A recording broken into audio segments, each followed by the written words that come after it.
I the antagonist for airing out my beef with my ex-best friend's mother? I've been in a really strange situation this weekend, and I honestly don't think I'm the jerk here. But when I shared this story with my boyfriend, he said I was a major jerk for saying what I said. However, my mom is totally on my side. Let me give you some background. My best friend, whom I'll refer to as B, and I have known each other since we were little kids. When we were around 13 or 14, our friendship really started to grow and we became best friends. We were practically inseparable. We did everything together, went on little trips, talked about everything, and we promised to never abandon each other. Our friendship lasted for over 13 years. I'm now 29, and so is B. But then B met a guy on a Discord server, and somehow along the way, I was completely forgotten. She didn't invite me to her wedding, and she stopped talking to me altogether. I was completely cut off. I decided to let go of the friendship, and I've since removed her from my life. She doesn't even know that I've been in a relationship for 3 years now. She doesn't even know my boyfriend's name. I was deeply hurt, but now I'm indifferent to the whole situation, although it still hurts a bit. Now, on to the event. The mother of my former best friend works at a gas station, and I usually try to avoid going there. But I had no choice this time because my car was almost out of gas. And of course, her car was there too. I mentally prepared myself for the encounter. When she saw me, she had a big smile on her face and said, "Oh, it's so great to see you." While I was paying, not saying much, she mentioned, "You know, B is really sad that you haven't contacted her anymore, and she misses you." At that point, I looked her directly in the eyes and said, "Your precious daughter was the one who stopped contacting me. She doesn't even know I've been in a serious relationship for over 2 years now. She doesn't want to see or meet me, and that's fine, but she definitely won't make me out to be the bad one here. Tell her to get the story straight." I wished her a good evening and left. Her mom seemed really shocked. You could see it on her face. My boyfriend believes I was a huge jerk for telling her mom this, but I disagree. I don't think I did anything wrong. It's clear that you've been distant from the situation and didn't initiate anything. From your perspective, her mom presented a one-sided and untrue story, and you simply clarified the truth and moved on. There's nothing wrong with that. You're definitely not the asshole in this situation. B should have told the truth instead of abandoning you and lying to her mother. Additionally, it might be worth reaching out to clear any misunderstandings in your relationship with B. Asking for advice here might bring biased responses from Americans who might interpret this as confrontational.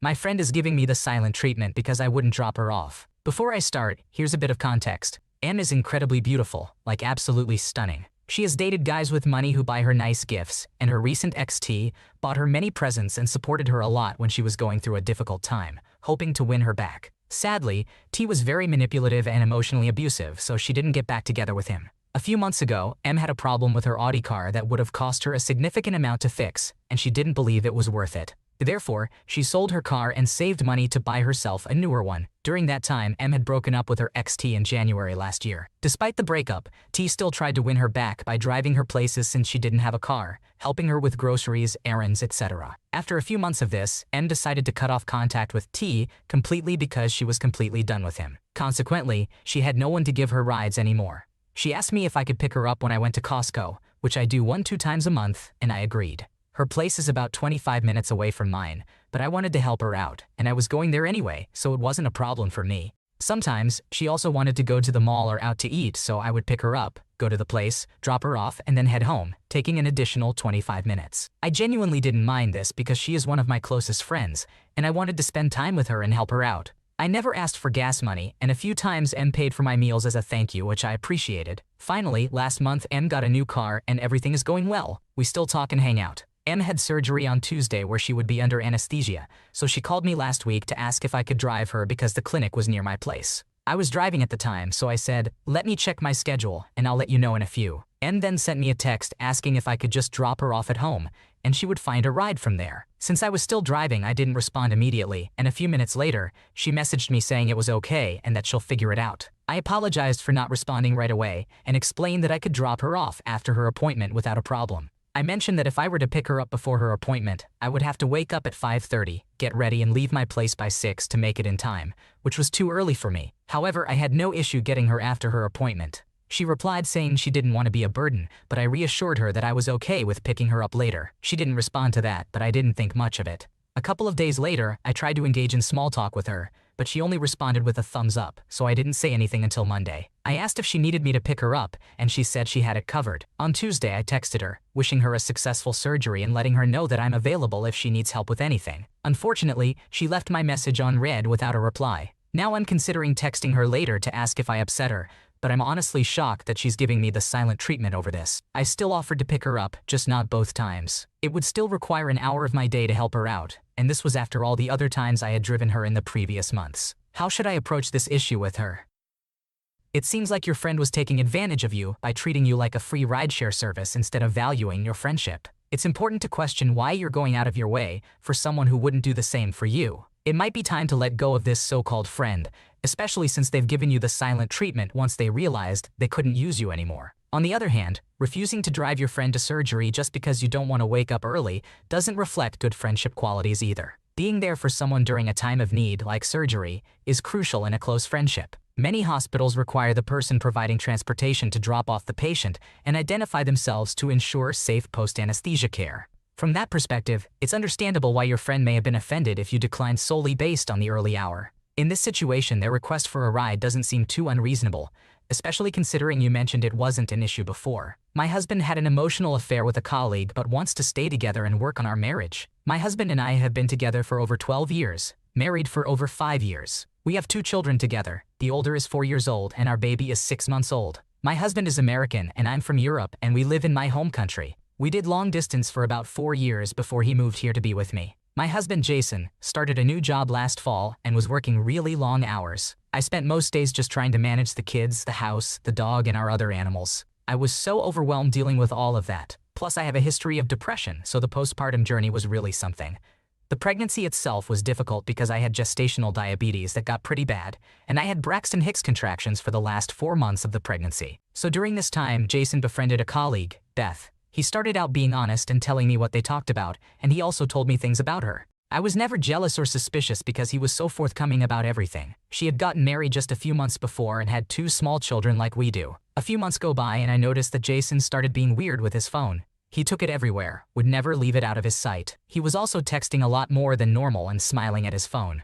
He and Beth were also having secret conversations where you could only read the messages once, and then they would only say that it had been delivered. At this point, alarm bells started going off, and I asked Jason point blank if something was going on between him and Beth. He promised there was absolutely nothing going on and the messages were about work. Beth had a work phone, and the company could supposedly access the messages, so they did it this way to not get her in trouble. She was also having some issues with her husband, and Jason was trying to be there for her. The feeling that something was off just wouldn't go away. I kept trying to convince myself that I was crazy and imagining things. He was still weird about his phone, so I told him that I feel like I was going crazy and I need him to be honest. At this point, he told me that a few days before Beth had confessed that she had a crush on him. He said he was upset because she was his friend and confidant, and now he couldn't continue talking to her the same way. I was sort of relieved because I wasn't crazy. The following weekend, Jason was going to his work Christmas party in the big city close to us. It was also his goodbye to everyone because he quit. I had previously warned him to be careful around Beth at the Christmas party because she was sad,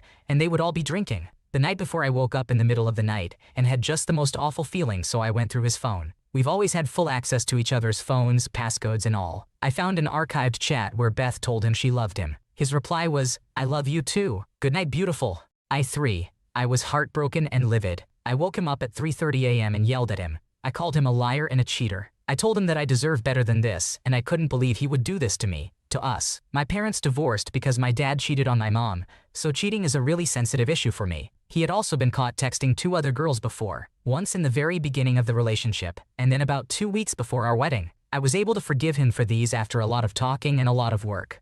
Those had also never progressed to even close to this point. Jason said he didn't know why he had told her he loved her too, because he didn't. He said he suspects it was a reflex, and it was right before bed, so he was tired and out of it. It sounded like he was still planning on going to the Christmas party, which was an overnight trip, by the way. I told him I couldn't guarantee that me and the kids would be waiting for him at home if he went, so he stayed. There was so much arguing for the next couple days, and he also confessed to having a crush on Beth. She would not stop texting him during the weekend and actually sent him a long message where she basically said goodbye, and that she was sad he didn't come to the Christmas party and missed seeing her in lingerie she had gotten just for him. Ew. Jason was visibly shocked. He had told me earlier that they had agreed to never take what they had any further because neither of them were willing to leave their family. Beth's texting got to the point where I texted her off of his phone, first as myself, and then as Jason. I know that pretending to be him wasn't good, so I told him exactly what I did and said, which was basically leave us alone and stop texting. I asked him to block her on everything because they were not platonic, and she couldn't stay in his life if he wanted me to. He gave me his phone to keep for the time being so that he couldn't secretly text anyone from our spare bedroom where I told him to go sleep. I was probably too lenient and let him come back to our room the next day. The next Monday, he had to go to work to sign some paperwork about overtime pay. He was supposed to hang out with another colleague, a man, that night, but it got moved to the following day. Jason said he needed someone to talk to. I was freaking out when he went, but managed to calm down after talking to my mom. He kept texting me updates about what was going on, and then when he was coming home, he again told me openly what they had talked about, so no worries there. However, the day after, he took the dog for a walk, and when he came back, he got on his computer. He has an iPhone and a MacBook, so they're connected, and there was a weird notification that popped up. It got on his phone and found a deleted conversation between Jason and Beth. Apparently, she had a second number that I didn't know about. The texts were about meeting up the day before. He said he changed his mind and came straight home instead. He had also texted her pretty much as soon as he could to tell her that it wasn't him texting her. I felt like he had stabbed me in the back. I don't expect him to always agree with me, but I do expect him to always have my back. But he didn't. I think this hurt more than finding out about his emotional affair. I gave him a few options. 1. Let's get an amicable divorce and he can go be with Beth, and we'll split custody of the kids 50-50. 2. We stay married and work hard at it, and he has to cut Beth out completely. No contact whatsoever. 3. If he chooses number 2 and I find out he lied and kept in contact with Beth, I would not only divorce him but also ask for full custody of the kids. He chose number 2 because he says he's still in love with me and wants us to stay as a family. We've started going to couples counseling because we have a hard time communicating. We always end up getting defensive and it devolves into an argument. He also ended up locking me out of his phone by changing the passcode.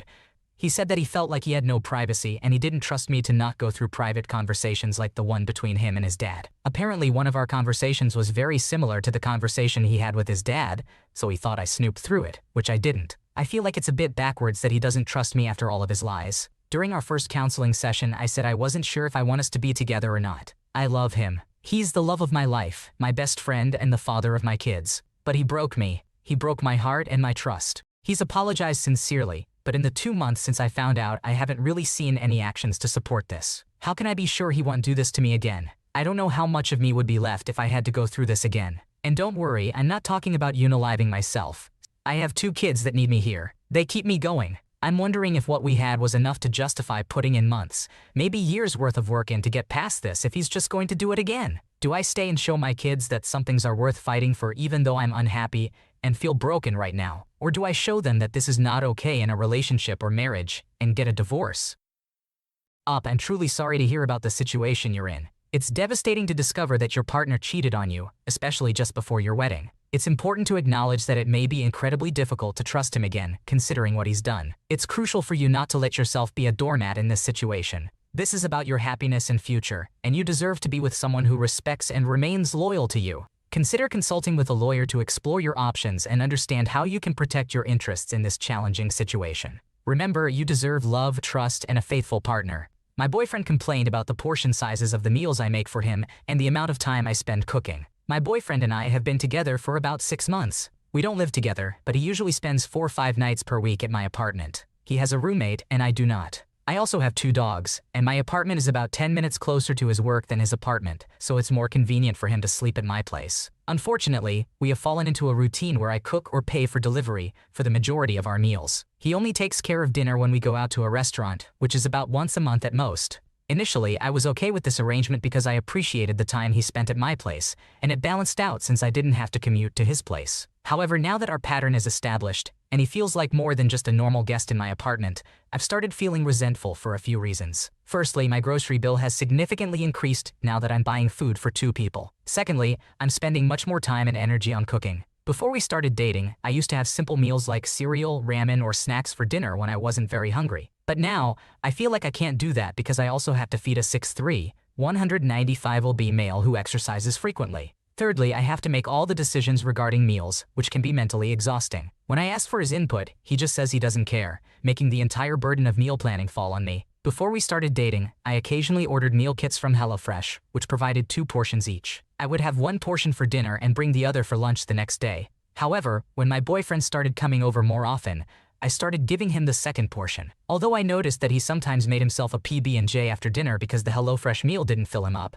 I didn't think it was my responsibility to buy extra groceries to increase the portion sizes. Over the past few weeks, I've been discussing my growing resentment and potential solutions with my therapist. However, last night, my boyfriend made some comments that led to an unexpected conversation about this topic, and it made me feel even worse about the situation. On Valentine's Day, my boyfriend didn't do anything special, not even giving me a card. I was disappointed, but I should have communicated my expectations more clearly. While cooking dinner that night, he complained about how long it took me to make dinner and said he wanted quicker options. I was already annoyed and snapped back, telling him he should take more initiative and make decisions instead of relying on me all the time. He took the criticism well and agreed to work on it. During the conversation, he mentioned that he sometimes felt there wasn't enough food, especially on the nights we had HelloFresh. He told me that eating a PB&J after dinner was his subtle way of letting me know that I didn't make enough food. He praised a non-HelloFresh meal I made a few days prior that had a larger portion size. He also mentioned that snacks didn't fill him up as much as they did for me. He hadn't brought this up before because he acknowledged that I was already doing a lot of work and didn't want to complain. I was taken aback and responded by saying I wouldn't order HelloFresh anymore so that I could control the portion sizes. I also reminded him that he could take responsibility for dinner whenever he wanted and make the portion sizes as big as he desired. In that moment, I was angry and felt it was audacious of him to complain after I had paid for and cooked the main meal. Now that I've had time to reflect, I realized that I should have brought up my growing resentment about the unequal division of labor and finances earlier. Last night's conversation only worsened my feelings. I'm not sure if I'm in the wrong for keeping score, but I'm not interested in continuing a relationship with this dynamic. In terms of finances, I earn about 2-3 times more than him based on context clues. However, I also have more monthly expenses such as larger student debt, taking care of 2 dogs, and not having a roommate to split utilities with. So, our disposable incomes may not be too different. His comments about portion sizing have left a sour taste in my mouth and made me feel unappreciated and unmotivated to cook for him. I think another conversation about this topic is necessary, but I'm trying to figure out if it's reasonable to expect him to contribute around 50% of the expenses and effort for dinner, despite my higher income. How should I approach this topic again? Honestly, it sounds like you're only 6 months into this relationship and he's already treating you like his mommy, so it might be best to cut your losses. It's truly unfortunate, but it kind of feels like he's using you. You deserve someone who not only appreciates you, but also contributes their fair share. Considering that he's practically living with you and definitely living off you, it's high time he starts pulling his weight. Am I the antagonist for making my son's mom pay for his ankle surgery? Last month, my 16-year-old son Austin suffered a severe sprained ankle during a soccer game. I promptly took him to urgent care and later consulted an orthopedic doctor. Both medical professionals advised him to avoid putting weight on his ankle for at least 6 weeks. To my frustration, Austin was compliant but constantly complained about the pain. However, miraculously, he suddenly felt better when he had the opportunity to perform at a school rally. This event was essentially a competition among different grade levels, with the juniors performing a grease routine. Concerned, I asked Austin how he planned to dance with an injured ankle. He assured me it felt fine and that he was stretching. I shared my concerns with his mother, but she advised me to let it be. Reluctantly, I agreed, but made it clear that she would be responsible for any resulting medical expenses, regardless of whether her deductible had been met or not. During the dance-off last Friday, which I attended, it was evident that Austin was in pain. Afterward, I checked on him and he claimed to be okay. However, at the end of the school day, he texted me asking for a ride because he was unable to walk on his ankle. His ankle looked incredibly swollen, resembling a loaf of bread. I promptly took him back to the orthopedic doctor, who informed us that the sprain had worsened from grade 2 to grade 3, and his ligament was torn. The doctor suggested we try resting and rehabilitation, but warned that the ankle would likely remain unstable and prone to future injuries if Austin did not take the situation seriously. Given the circumstances, I concluded that surgery was the best option. The recovery time was similar to letting it heal naturally. I discussed the matter with my ex-wife and requested her insurance information since our boys have double coverage through our respective employers. Our insurance plans cover 65% and 35% respectively, with a copay of $3,000. The bill will be issued following the surgery, which took place on Tuesday. I informed my ex that I would not be responsible for the copay, as I had previously objected to Austin participating in the dance. My ex-wife disagreed, claiming it was unfair. I maintained my position, reiterating that this entire situation could have been prevented. My ex suggested that I am obligated to pay half of the copay, to which I responded by challenging her to take me to court. I pointed out that this course of action would be costly for her, and I would also countersue her for other expenses that she was supposed to split, but I ended up paying in full for the sake of convenience. I agree with you. She should be responsible for the copay since she made the decision. However, it's important to consider what your custody papers say about medical expenses, as not paying could put you in a bad legal position. Ultimately, the custody agreement is what matters. Am I the antagonist for being mad when my partner blames me for not taking her to a doctor sooner because she had pneumonia? My fiancé has been dealing with a cold-like illness for a few weeks now. I've suggested that she see a doctor, but she always gets caught up in other things and hasn't gone. Perhaps it's ADHD related, but I'm not sure. We haven't tested positive for COVID-19 on the unreliable rapid antigen tests we've taken. One morning, she woke up complaining of body aches. Although she tends to exaggerate, I believe her. As a 35-year-old, I sometimes experience body aches too, which is just a part of getting older. I was getting ready to leave for work when she asked me to make her tea. I agreed, explaining that I had to be at work by 9 a.m. for an in-office day, but I could arrive a little later. I made her tea and sent her links to nearby clinics, including virtual options. There's a clinic a 5-minute walk away from where we live, and another one a 15-minute walk away, in the Canadian healthcare system. However, she didn't want to go to the one 15 minutes away, and the closest one didn't open until 10 a.m. She asked me to take her there and stay with her, but I refused because I needed to go to work and didn't want to be excessively late. I explained that although she had body aches, she was able to move from the bed to the couch, so she could certainly manage a 5-minute walk. I also mentioned that she wasn't in a life-threatening situation and that I needed her to take some responsibility for her own health. Feeling guilty about refusing, I called the clinic from work as soon as they opened. I asked about their walk-in hours, and they advised coming in before noon, preferably as early as possible. I immediately shared this information with her. Unfortunately, she was at work and couldn't get to the clinic until closer to noon. By the time she arrived, they were already full and not accepting any walk-ins. I also provided her with telehealth numbers for a virtual appointment, but she had difficulty getting through and missed a call from the doctor because she didn't recognize the number. This led to an argument that night. She accused me of not caring because I wasn't there when she needed me and used it as a reflection of how I would behave in our marriage. In response, I told her that I didn't want to marry a dependent